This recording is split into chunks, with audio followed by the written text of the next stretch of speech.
Some of the men who were buried at Fort Reno have recently been disinterred. Is that correct? That's correct. So tell us the story behind that. I thought that was very interesting.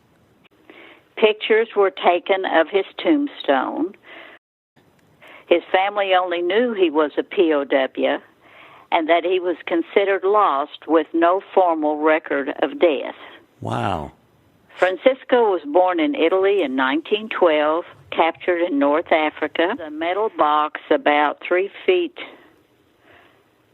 long, 24 inches wide, and 12 inches tall. And an Italian flag was donated by his sister, was placed in the bottom of the box. And it was interesting, the backhoe began to excavate the gravesite, and they would go down a few feet. Then the men would use shovels because they didn't know how deep the body had been buried. Right. And they'd carefully check to see if they'd see anything, and then the backhoe would dig down another foot, and then by hand they would shovel to see what they could find. Finally, about 46 inches down, they started finding wooden pieces of the casket, right, and what appeared to be a hinge from the box.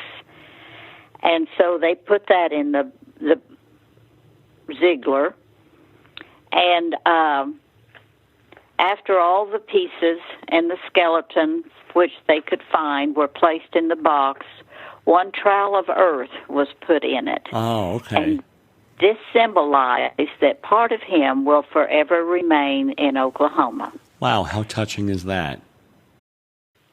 And then 4 of the military men lifted the Ziegler box by the handles, and they take it to the waiting funeral home van.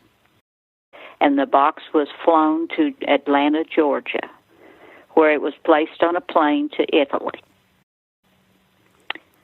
A rubbing of the tombstone was done to be given to the sister in Italy, as his military stone will remain at Fort Reno.